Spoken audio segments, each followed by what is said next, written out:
नमस्कार, नई परख पर आप सब लोगों का स्वागत है। राष्ट्रीय मुद्दा कार्यक्रम के साप्ताहिक संस्करण में हम आनंद जी और अभय जी से बातचीत करते हैं देश और दुनिया के तमाम मुद्दों पर। आप दोनों लोग का स्वागत है, नमस्कार। आज की हमारी बातचीत जो हमारे देश में चुनावी माहौल है, उसके आसपास रहेगी और हमारी कोशिश होगी कि हम ईरान युद्ध जो चल रहा है, उसके बारे में भी कुछ अपडेट, कुछ समझदारी अपने दर्शकों तक पहुँचा पाएँ। आनंद सर, मैं शुरुआत करना चाहता हूँ असम में जो राजनीतिक घटनाक्रम चल रहा है उसके बारे में। कई लोग ये बोल रहे हैं कि असल में भाजपा को काफ़ी ज़्यादा बढ़त है असम में, कुछ लोग कह रहे हैं ऐज है, कुछ लोग कह रहे हैं कि कांग्रेस भी मुकाबले में है। और उस संदर्भ में यह माना जा रहा है कि हेमंत बिश्व शर्मा पर जो भ्रष्टाचार का आरोप कांग्रेस ने और कांग्रेस के मुख्य प्रवक्ता पवन खेड़ा ने लगाया, वो एक टर्निंग पॉइंट भी हो सकता है। हालाँकि उसको लेकर अलग-अलग तरह की गतिविधियाँ भी चल रही हैं। हेमंत शर्मा ने अपनी पुलिस को भेज दिया पवन खेड़ा को गिरफ्तार करने के लिए। मेरा आपसे सवाल ये है कि आप इस पूरी घटनाक्रम को कैसे देखते हैं? और क्या आपको ये लगता है कि ये जो आरोप पवन खेड़ा ने लगाए हैं, उसका कुछ राजनीतिक प्रभाव भी इन चुनाव में पड़ सकता है या काफ़ी देर हो चुकी है? कई सवाल हैं। मैं एक-एक करके जिस तरह से मैं असम को समझ रहा हूँ वो कर दूँ। अब जिस समय हम लोग बात कर रहे हैं तो 5 बजे असम चुनाव के का जो कैंपेन वाला पार्ट है वो समाप्त हो गया है। अब परसों वोट पड़ जाना है। पहले मैं 1-2 चीज़ें इसलिए बता दूँ, वो बेसिक चीज़ों से फिर चीज़ें आसान हो जाएँगी। 2021 का जब इलेक्शन हुआ था तो जो एनडीए था उसको 44.5% वोट मिले थे, 44.5। और जो महाजोत के नाम से जिसको कांग्रेस लीड कर रही थी, जिस गठबंधन को, उसको 43.7% मिले थे। 0.8% ही वोट ज्यादा थे एनडीए के। ये बात इसलिए बताना जरूरी है कि सीटों के रूप में एनडीए को 75 सीट मिली थी, महाजोत को 50 सीट मिली थी। तो 0.8% से 25 सीट का गैप हो गया। तो वहां कुल 126 सीट है, 125 हो गई थी, एक किसी और। ये इसलिए समझना जरूरी है कि पिछला वाला 2021 का इलेक्शन भी बहुत टाइट इलेक्शन था। अब 5 साल बाद दोनों चीजें हुई हैं। कई चीजें जो मैं जिस ढंग से कह रहा हूं, इसको कहीं इसमें कोई दो राय नहीं कि नैरेटिव जैसे सेट किया गया है, वो नैरेटिव हरदम सेट किया जाता है और उस नैरेटिव को सेट करने में एक स्पेसिफिक भूमिका मीडिया की भी होती है कि बीजेपी बहुत आगे है। और हम सब लोग जब इलेक्शन शुरू हुआ था तो हम लोग ये मान के चल रहे थे कि भाई कांग्रेस का अगर कहीं कुछ हो सकता है तो केरल में हो सकता है, डीएमके लीड करेगी, मतलब डीएमके का गठबंधन लीड करेगा, तमिलनाडु ममता दीदी यहाँ करेंगी, और असम में तो बीजेपी आगे है। लेकिन जब आप इसको इस ढंग से देखिए, 0.8% कोई बहुत ज्यादा नहीं होता है। इस बीच बहुत सी चीजें हुई हैं और उसमें मैं 1-2 चीजें सिलसिलेवार बता दूं। 2021 में जो सबसे बड़ी बात ये थी कि जो जो असम है उसका जो एक बड़ा है वो अपर असम बोलते हैं उसको, अपर असम। अपर असम वो इलाका है जहां पे बीजेपी का बिल्कुल टोटल कंट्रोल है, और वो इलाका है जो बांग्लादेश से नहीं मिलता है। बांग्लादेश से नीचे वाला जो उनका इलाका है वो मिलता है। आ, उस अपर असम में 35 या 44 सीट, मैं वो भूल रहा हूँ, वो 35 या 40 सीट हैं। वहां पे एक समय में 2011 तक कांग्रेस का बोलबाला होता था। फिर 2000 लास्ट इलेक्शन में बीजेपी बहुत मेजॉरिटी के साथ आई, और वो इलेक्शन था जब तरुण गोगोई की उस समय डेथ हो चुकी थी। 2021 वाले इलेक्शन में तरुण गोगोई, मतलब गौरव गोगोई के पिताजी नहीं जीवित थे। वो एक बड़े लीडर रहे हैं असम के, और उनका एक बड़ा प्रभाव क्षेत्र रहा है। और उस समय गौरव गोगोई इस स्थिति में नहीं थे कि वो उसको लीड कर सके। इस बार गौरव गोगोई उसको लीड कर रहे हैं, और वो जो अपर असम से ही गौरव गोगोई आते हैं, वहीं से जो दूसरे गोगोई, जो मैं नाम भूल रहा, जो दूसरे गोगोई जो एक्टिविस्ट साहब हैं वो आते हैं। 3 गोगोई वहां मिलके इस समय एक अखिल साथ हो गोगोई। गए। अखिल जी। गोगोई और तीसरे एक ज्योतिर वो कौन गोगोई हैं। ये 3 लोग वहां से आते हैं, और ये सबका जो कार्य क्षेत्र है वो अपर असम है। तो इसलिए अपर असम में अगर अगर डेंट होता है, वहां एक भी सीट अगर डेंट होता है तो वो एक बड़ी बात है। अब गौरव गोगोई कितना एक्सेप्टेड होंगे कितना नहीं होंगे, वो वहां मतलब उन्होंने जब पिछली बार हेमंता ने कहा था कि यहां से लड़ो, वो वहां से आके लड़के दिखा के उन्होंने किया था। और इस समय गौरव गोगोई मेरे हिसाब से कांग्रेस के जो पहले 5 लीडर अगर पूरे देश के बोले जाए तो उसमें गौरव गोगोई हैं, और उन्होंने अपनी इस बात का लोहा भी मनवा लिया है। ये बात तो मैंने कह दी इलेक्शन के पोलिंग परसेंटेज और इस समय का जो नेतृत्व है। एक एक एक और बात हुई है कि एआईयूडीएफ जो है वो करीब करीब अब अब स्पेंट फोर्स हो चुकी है वो जो मुस्लिम वोट, क्योंकि वहाँ 34% मुस्लिम वोट है। वो मुस्लिम वोट लोअर असम से ज्यादा नीचे जो बांग्लादेश से मिलता हुआ बॉर्डर है उसमें ज्यादा रहता है। एक चीज का अभी किसी को नहीं अंदाज है, वहां पे डीलिमिटेशन 2023 में हुआ है, तो वो डीलिमिटेशन अभी तक जैसा जम्मू कश्मीर में भी था कि डीलिमिटेशन की वजह से बहुत से उसका जो चेंज हो गया था, तो इसलिए 2021 के वोट परसेंटेज को तुरंत इससे करना कोई बहुत वो नहीं रहेगा, लेकिन वो एक डीलिमिटेशन की वजह से बहुत एग्जैक्ट मतलब बताना मुश्किल होगा। अब आ जाते हैं जो हेमंता बिस्व शर्मा के ऊपर आरोप लगाया है पवन खेड़ा ने। उस आरोप का मूल यह है कि उनके पत्नी के पास 3 पासपोर्ट हैं, उनका यूएई में, इजिप्ट में और एक और है उसमें एंटागुआ में, ये सब पासपोर्ट हैं और उनके पास वहाँ कहाँ का वीसा है, ये सब चीजें उन्होंने दिया है। उसके हवाले से कहाँ प्रॉपर्टी उन्होंने दी है। अमेरिका में उनका निवेश है, उसमें हेमंता बिस्व शर्मा का निवेश है, उनके लड़के का है, उनकी पत्नी का है। हेमंता इसके बाद करीब करीब अपना मानसिक संतुलन खो चुके हैं। वो जिस तरह की भाषा इस समय आके पब्लिक स्पेस में बोल रहे हैं, वो भाषा अगर आप बोलें तो या तो आपकी पिटाई होगी, और अगर आपके घर में कोई बोलेगा, अगर आपका छोटा भाई या कोई बोले तो आप उसको पीटेंगे। वो उस तरह की भाषा सार्वजनिक रूप से बोल रहे हैं कि मैं कांग्रेस का ये कर दूंगा, मैं उसको ये कर दूंगा, सार्वजनिक रूप से कह रहे हैं, उनको कोई इस तरह के, तो वो ऐसा लग रहा है वो अपना मानसिक संतुलन कहीं खो चुके हैं। दूसरा काम वो ये कर रहे हैं कि अब वो बजाय वो देने के, कल उनका इंटरव्यू एक लंबा था जिसमें चिरपरिचित अंदाज में, अब शायद ये हो गया है गोदी मीडिया, एनडीटीवी के जो साहब वो पूछ रहे थे कि आप इतनी मेहनत कैसे करते हैं, आप इतना, वो उन्हीं को बता रहे थे। ये सबका स्टाइल हो गई है कि जैसे वो पेड इंटरव्यू कर रहे थे, इस तरह की बात थी। उन्होंने खुद ही बताया कि अब वो स्पीच नहीं देते हैं, अब कल भी कहे हुए वो नाचते गाते हैं। अच्छा, वो नाचने गाने का वीडियो हम लोग इसलिए नहीं लगा पाते हमें आप, क्योंकि उसमें कॉपीराइट का रहता है, वो गाने जो होंगे वो किसी न किसी पिक्चर के होंगे, तो गाने का कॉपीराइट होगा, इसलिए हम और आप नहीं लगा सकते। वो अब नाच गा रहे हैं, वो कह रहे हैं कि नहीं नहीं, मैं अब स्पीच नहीं देता हूं, मैं पॉजिटिव एनर्जी लाने के लिए मैं नाचता हूं। तो ये तो कुछ मतलब मानसिक रूप से वो नहीं है। अब जो ज्यादा ज्यादा ज्यादा जरूरी बात है, पवन खेड़ा ने आरोप लगाया, हेमंता बिस्व शर्मा कहते हैं आरोप गलत है। ठीक बात, यहां तक तो ठीक है। मेरे हिसाब से उनको सिर्फ एक अगर वो चीज कह देते तो दूध का दूध पानी का पानी, वो ये कह देते कि मेरी पत्नी, मेरे लड़के का किसी भी विदेश की उसमें कोई निवेश नहीं है, मेरी कोई प्रॉपर्टी नहीं, मामला खत्म हो जाता। वो उसको गोल गोल घुमा रहे हैं, वो अभी तक ये नहीं बोले हैं कि मेरा कहीं निवेश नहीं है। वो ये कह रहे हैं वो ये डॉक्यूमेंट फ्रीज है और फलाना है और ढमाका है। भाई साफ साफ एक लफ्ज में कह दो कि आपकी मेरी कोई प्रॉपर्टी नहीं है, नंबर 1। नंबर 2, जो आपने ये कहा कि उन्होंने पुलिस भेज दी, ये इससे बड़ा कोई दस्तावेज हो ही नहीं सकता है कि चुनाव आयोग बीजेपी की एक फ्रंटल ऑर्गेनाइजेशन के रूप में काम कर रहा है। जब इलेक्शन होते हैं तो वहां की पुलिस पूरी तरह से चुनाव आयोग के अंडर होती है, उसके डायरेक्शन से काम करती है, चीफ मिनिस्टर के डायरेक्शन से वो नहीं जाएगी। एफआईआर होने के तुरंत मतलब चुनाव आयोग उनको अरेस्ट भेज दे रहा है पवन खेड़ा के यहाँ, और किस लिए भेज रहा है? वो पासपोर्ट ढूंढने के लिए, उनके यहाँ तलाशी ली जा रही है, पासपोर्ट निकालो। अरे भाई, अगर पासपोर्ट, क्या उनका आरोप है कि पासपोर्ट पवन खेड़ा की पत्नी का है, तो आप नॉर्मल उसमें सोचिए, पहले पवन खेड़ा क्या वो, अरे हेमंता बिस्व शर्मा क्या वो होनी चाहिए रेड की, उनके यहाँ होनी चाहिए। ये अजीब सी चीज है कि आरोप हेमंता बिस्व शर्मा पे, पुलिस रेड पवन खेड़ा के यहाँ।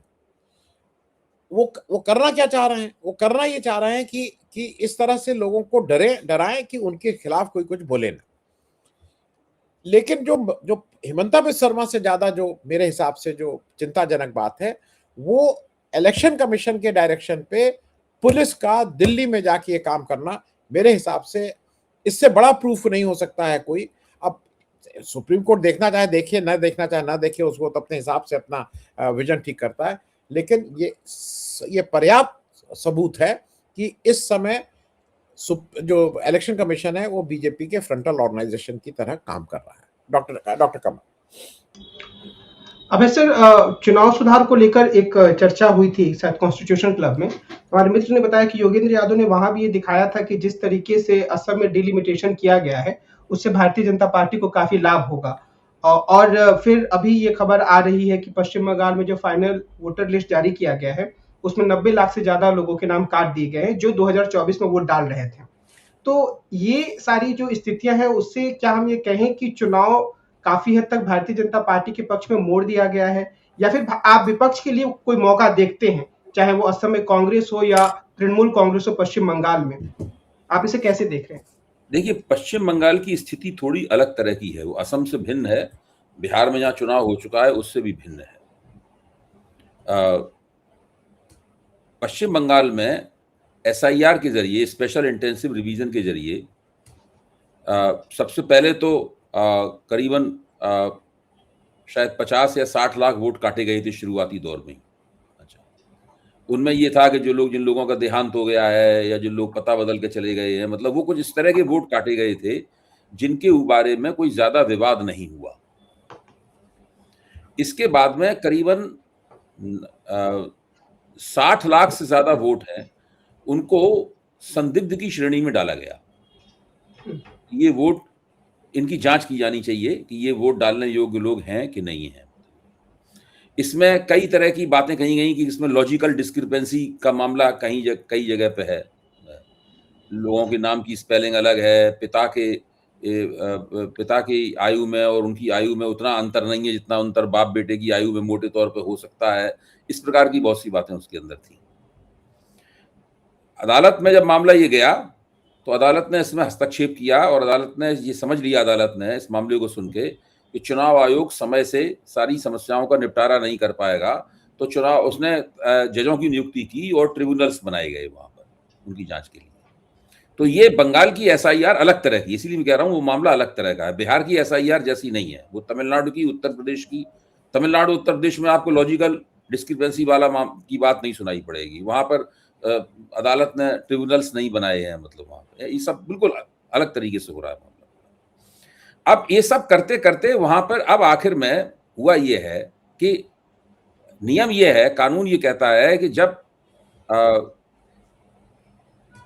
नॉमिनेशंस यानी नामजदगी हो, नामजदगी से पहले, नामजदगी खत्म होने से पहले वोटर लिस्ट को अंतिम रूप दे दिया जाना चाहिए। तो कायदे से कल की तारीख में वोटर लिस्ट को अंतिम रूप दे दिया गया। अंतिम रूप देने से जो खबर निकल कर आई शुरुआती दौर की सीटों के लिए, उसके हिसाब से जो संदिग्ध की श्रेणी में वोट आते थे, उनमें से 27 लाख वोटर, अब ये तय हो गया है कि वो वोट नहीं डाल पाएंगे। अब ये एक बहुत बड़ी संख्या है 27 लाख की। अच्छा, धीरे धीरे कर शुरू से अभी तक जो वोट कट रहे हैं, उससे नतीजा ये हुआ है कि 2016 में तब पश्चिम बंगाल विधानसभा के वोटरों की इतनी संख्या थी, उससे 10-20 लाख ही ज्यादा रह गई है, बाकी इतनी संख्या उसके बराबर हो गई है। इस बीच में 16 से लेकर अभी तक जो वोटरों की संख्या बढ़ी, वो सारी इस एसआईआर से छट के दरअसल मतदाता सूची जो है वो 2016 जैसी हो गई है। ये स्थिति है।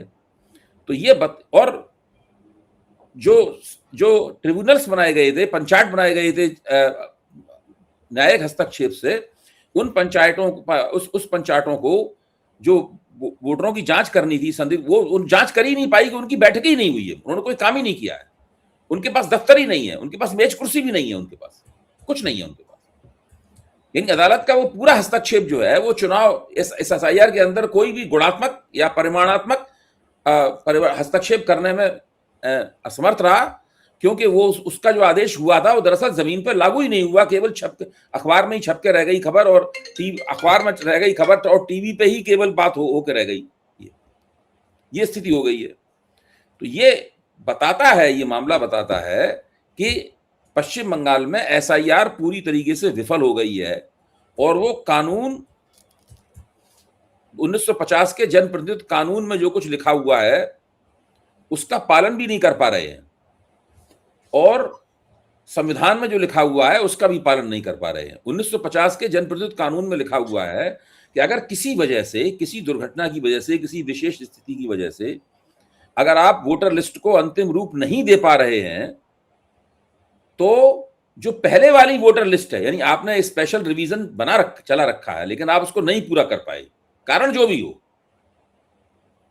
किसी भी स्थिति में, कारण जो भी हो, तो जो पहले वाली वोटर लिस्ट है, उस वोटर लिस्ट के आधार पर चुनाव होने चाहिए, और ये मैंडेटरी है, अनिवार्य है।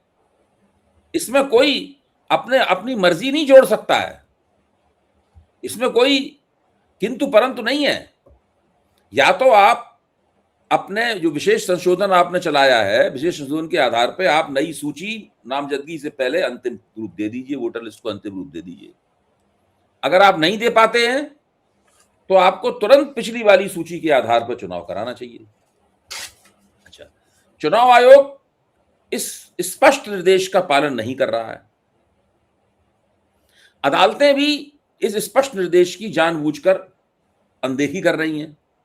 अदालत कह रही है कि जिनका नाम इस बार सूची में नहीं आ पाया है, वो फिर अपनी अर्जी डालेंगे, अपील करेंगे, तो अगले चुनाव की सूची में आ जाएगा उनका नाम।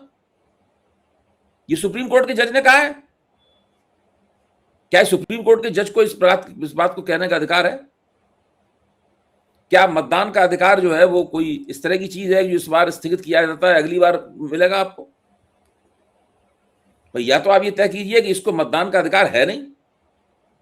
ये तो हो सकता है कि अभी हम तय नहीं कर पा रहे हैं कि आपको मतदान का अधिकार है कि नहीं। अब हम अगले चुनाव में तय हो पाएगा, तब दे दीजिएगा वोट। आप अभी मत दीजिए वोट। आप इससे अंदाज लगाइए कि पश्चिम बंगाल में एसआईआर कितनी बुरी तरीके से हुई है। पश्चिम बंगाल का पूरा प्रोजेक्ट एसआईआर का मुंह के बल गिरा हुआ है, पूरी तरीके से विफल है। उसमें जनप्रतिनिधित्व कानून में दिए गए प्रावधानों का पालन नहीं किया गया है। और ये हमारे लिए ये बहुत दुर्भाग्य की बात है, हमारे लोकतंत्र के लिए, कि चुनाव आयोग भी इस काम को करने में विफल रहा है और अदालतें चुनाव आयोग की इस विफलता को रेखांकित करके उसके खिलाफ कोई आदेश पारित कर पाने में नाकाम रही है। यहाँ तक कि अदालतें चुनाव आयोग की इस विफलता को नजरअंदाज कर रही हैं और उसको कह रही हैं ठीक है, इस बार नहीं कर पाए, अगली बार कर लेंगे। ये बहुत ही भयानक स्थिति है, मेरा मानना ये। अच्छा, अब हाँ आनंद, आप कंप्लीट कर लीजिए, फिर मैं एक डेटा। बात हो गई जी, आप कहिए। नहीं, मैं अगर डॉक्टर कमल वो हो तो मैं एग्जैक्ट आपको फिगर्स बता दूं। मैं इसलिए वो फिगर बताना जरूरी है क्योंकि लोगों की समझ में आ जाएगी। जो कभी हो रहा है ना कि आप कह रहे हैं 27 लाख, कोई कह रहा है 90 लाख, क्या है ये? ऐसा है कि 2021 का जब इलेक्शन हुआ था तो टोटल वोटर्स जो थे वो 7.34 करोड़ थे। टोटल वोटर की मैं बात कर रहा हूँ। 7 करोड़ 34 लाख वोटर लिस्ट में थे। अक्टूबर 2025 में जो इलेक्शन कमीशन के जो डेटा हैं उसके हिसाब से टोटल वोटर 7 करोड़ 66 लाख थे, जब एसआईआर अभी शुरू नहीं हुई थी। जब एसआईआर हो गई तो इस 7 करोड़ 66 लाख में से 63 लाख लोगों को उन्होंने निकाल दिया था। उसमें या तो मर गए हैं, या वो मिले नहीं, या वो बाहर हैं, या डुप्लीकेट हैं, जो भी उन्होंने कर दिया। 63 लाख निकाल दिए गए थे। बचे जो 60, अब ये 63 लाख तो निकाल दिए गए, 60 लाख लोगों को उन्होंने कहा था कि इनको एडजुडिकेट करना है, इनके ऊपर एक हम निर्णय लेंगे सुनवाई करके। उसमें से 27 लाख लोगों को, जो अभी आप और हम लोग बात कर रहे हैं, जो सुप्रीम कोर्ट में बात हो रही है, 27 लाख लोगों को उन्होंने एडजुडिकेट करके कहा कि ये वोट देने लायक नहीं है। तो 63 लाख पहले निकाले, 27 लाख ये हुए, तो ये 90 लाख टोटल वोट 7 करोड़ 66 लाख जो अक्टूबर 2025 की थी, उसमें 90 लाख कम होकर 6 करोड़ 75 लाख रह गए हैं। ये मैं इसलिए ये बताना जरूरी है कि अब यहाँ पे जो मेरे हिसाब से जो असली बात है, अबे भाई मैं इस पे भी आपकी एक टिप्पणी चाहूंगा। सारा मुद्दा ये है कि 12% श्रिंक हुआ है भारत में। हमारा जो संविधान है वो, इसको कई बार रिपीट किया लेकिन बार बार रिपीट करना चाहिए। हमारा संविधान ये कहता है कि वोटर लिस्ट में वोटर बनाने का काम सरकार का है, जो इलेक्शन कमीशन की जिम्मेदारी है, मेरी जिम्मेदारी नहीं है। और अभी तक इस एसआईआर से पहले जो एलिजिबल होने, जो वोटर एलिजिबल थे, जो पात्र थे इसके, उसके 99% लोग अपना नाम वोटर लिस्ट में पाते थे। अब ये 90% से नीचे हो रहा है, 88 ही पा रहे हैं। एक तो इसका मतलब आपने वो जो संवैधानिक अधिकार है मेरा, वो आपने छीन लिया, कम से कम 12% लोगों का छीन लिया है। नंबर 1। नंबर 2, जो ज्यादा बड़ी बात हो रही है, जिसमें कहा जा रहा है कि इसमें जो ज्यादा लोगों के नाम कटे हैं, 2011 के जनगणना में मुसलमानों का प्रतिशत जो आबादी थी वो 27%। इसका मतलब जो 6,75,00,000 है उसमें 27% मुस्लिम वोटर होने चाहिए, तब कोई दिक्कत नहीं है। ये एक अगर ये एक आंकड़ा जो कि 1 मिनट का काम है इलेक्शन कमीशन के लिए, ये दे दे, जिसको कहते हैं दूध का दूध पानी का पानी हो जाएगा। ये सारा मामला ये है कि वो मुस्लिम वोटर्स को टारगेट किया गया है और उनको इससे एक्सक्लूड किया गया है, और वो आंकड़ा जितनी मेरी अपनी समझ है वो 27% नहीं होगा, मुस्लिम वोटर 27% से कम हो। तो सारा मामला ले देके यहाँ पे फंस रहा है डॉक्टर कमल। अभय सर, जो अभी हम लोग चर्चा कर रहे हैं, फिर उससे मेरे मन में यही सवाल आ रहा है कि क्या हम ये माने कि पश्चिम बंगाल का चुनाव अब भारतीय जनता पार्टी के पक्ष में झुक गया है, या फिर तृणमूल कांग्रेस के लिए कुछ उम्मीदें हैं? नहीं, मैं ये नहीं मानता हूं कि भारतीय जनता पार्टी के पक्ष में झुक गया है। अगर भारतीय जनता पार्टी झुक गया होता तो मैंने सबसे पहले यही बात कही होती, और आनंद जी ने यही बात कही होती। पहली बात तो यह है कि हमको SIR और चुनाव परिणाम, पहला विश्लेषण इन दोनों को अलग अलग करके करना चाहिए। देखिए, मतदाता सूची बनाना और मतदाताओं का नाम उस सूची में बिना किसी दिक्कत के आए, जैसे आनंद जी तय 99% आ जाता था, इस बार वो 10-12% कम हो गया है, औसत कम हो गया है। ये सरकार की, चुनाव आयोग की जिम्मेदारी है। चुनाव आयोग ने और सरकार ने मिलकर इस पूरे मसले को पलट दिया है। वो वही जिम्मेदारी उन्होंने मतदाताओं पर डाल दी है और कहा कि आप साबित कीजिए कि आप मतदाता बनने योग्य हैं कि नहीं। और इस प्रक्रिया में जो संविधान सम्मत अधिकार था, मतलब दरअसल वो संविधान सम्मत कर्तव्य हो गया है। यानी जो अधिकार था कि हमें एक व्यक्ति को एक वोट डालने का अधिकार है, अब उस व्यक्ति का कर्तव्य हो गया है कि वो ये साबित करे कि वो वोट डालने का अधिकारी है। तो पहली बात तो ये है कि संविधान के इस प्रावधान को बिना घोषित किए हुए पूरी चतुराई के साथ में पलट दिया गया है, सिर के बल खड़ा कर दिया गया है इसको। और दुख की बात यह है कि इस पूरी प्रक्रिया में अदालतें इस जो कुकृत्य की, इस गैर संवैधानिक हरकत की पूरी तरह से का समर्थन कर रही हैं, उसको पुष्ट कर रही हैं, उसको रोकने की बजाय। ये समस्या है, असली जड़ यहीं पे है। तो इसलिए मैं कह रहा हूं कि SIR जो है वो कानून और संविधान के लिहाज से एक नाकाम SIR है, विफल SIR है, और इसकी चुनाव आयोग की विफलता है। और अदालतें इस विफलता की जब शिकायत की गई तो वो उसका ठीक से संज्ञान उन्होंने नहीं लिया और चुनाव आयोग को नसीहत नहीं दी, चुनाव आयोग को दंडित नहीं किया, चुनाव आयोग को डांटा नहीं, डपटा नहीं, और चुनाव आयोग को जो मन में आया वो करने दिया। यहां तक कि वो इस अपराध में सहभागी बन गई, कॉम्प्लिसिट बन गई, सह अपराधी बन गई। तो ऐसा मुझे देखने में लगता है। अब आता है कि साहब कि चुनाव में क्या हो रहा है। तो हम लोगों को ध्यान रखना चाहिए कि भारतीय जनता पार्टी अगर आकार की दृष्टि से देखी जाए तो पश्चिम बंगाल में तृणमूल कांग्रेस से खासी छोटी पार्टी है। कम से कम 30 से लेकर 40% साइज जो है आकार तृणमूल कांग्रेस का भाजपा से बड़ा है। इतने ही कार्यकर्ता उसके पास ज्यादा हैं, इतने ही ज्यादा क्षेत्रों में उसका प्रसार है। भाजपा संसाधनों में मुकाबला कर सकती है, तिकड़म में उनका मुकाबला कर सकती है, लेकिन संगठन का आकार और कार्यकर्ताओं की मौजूदगी और समाज के विभिन्न तबकों के साथ संपर्क के मामले में, मतदान केंद्रों पर अपने कार्यकर्ताओं की नियुक्ति के मामले में तृणमूल कांग्रेस भाजपा से काफी आगे है। कांग्रेस का और मार्क्सवादी कम्युनिस्ट पार्टी का आकार काफी सिकुड़ गया है, वो टक्कर में कहीं है नहीं दूर दूर तक। भाजपा टक्कर दे रही है, लेकिन भाजपा 60%, 65% बंगाल में ही तृणमूल कांग्रेस को टक्कर दे पा रही है। ये सांगठनिक हकीकत है। ऐसी स्थिति में भाजपा को तृणमूल कांग्रेस को हराने के लिए बहुत बड़ा गैप जो है भरना है, उन्हें बहुत बड़ा अंतराल उनको भरना है। उसमें SIR के जरिए ऐसा हम लोग मान सकते हैं, हालांकि अभी हमारे पास इसको मानने का पर्याप्त प्रमाण नहीं है। प्रमाण है लेकिन वो परिस्थितिजन्य प्रमाण अधिक हैं, वो चुनाव के बाद ही मिल पाएंगे वो प्रमाण। तो ऐसा करने के लिए SIR से कुछ उसको लाभ हो सकता है। अगर भाजपा ने कुछ अपनी कार्यकर्ता पंक्ति बढ़ाई होगी, कुछ मेहनत की होगी, कुछ वो किया होगा, तो उससे उसको कुछ लाभ होगा। चुनाव आयोग दूसरे जिस तरह पूरी वहां की नौकरशाही भी चुनाव आयोग ने कब्जा कर लिया है, तो वो भी भाजपा को कुछ लाभ पहुंचाएगा। तो ऐसी स्थिति में हो सकता है कि भाजपा ने वो 35-40% का जो अंतराल है उसको थोड़ा बहुत भर पाया हो। लेकिन इन तमाम तिकड़मों और गड़बड़ियों के बावजूद आज भी तृणमूल कांग्रेस भारतीय जनता पार्टी से स्पष्ट रूप से आगे है। इसमें कोई ऐसी बात नहीं है कि वो कोई मामूली सी बढ़त हो, मैं ये नहीं मानता। मैं ये मानता हूं कि वो स्पष्ट रूप से आगे है भारतीय जनता पार्टी। दूसरे, एसआईआर ने एक और काम किया है। एसआईआर ने जिन लोगों के नाम काटे या संदिग्ध सूची में डाल के उनको लटका दिया वोटों को, तो जिस ऐसा समझा जाता है कि जिन परिवारों में ऐसा हुआ है उन परिवारों के बाकी लोग जो कि वोटर हैं वो तृणमूल कांग्रेस की तरफ झुक गए हैं, क्योंकि पूरी एसआईआर जो है वो भाजपा का प्रपंच है।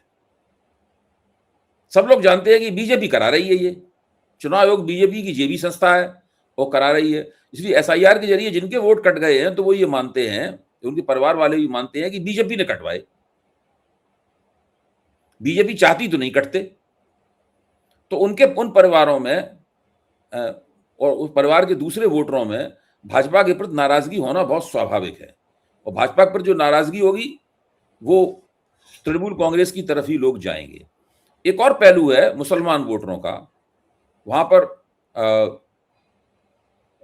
हुमायूं कबीर जो टीएमसी के पूर्व विधायक हैं, उन्होंने असदुद्दीन ओवैसी के साथ गठजोड़ करके एक मुसलमानों का मोर्चा बनाया है, जिसके बारे में उन्हें उम्मीद है कि मुसलमान वोट उनकी तरफ जाएगा। तो जाहिर है कि पहली बार मोर्चा बना है, उसका परिणाम क्या होगा तो चुनाव के बाद ही साबित होगा। लेकिन मेरा मानना यह है कि बंगाल के वोटर अलग तरीके के वोटर हैं। ये सीमांचल के वोटर नहीं है।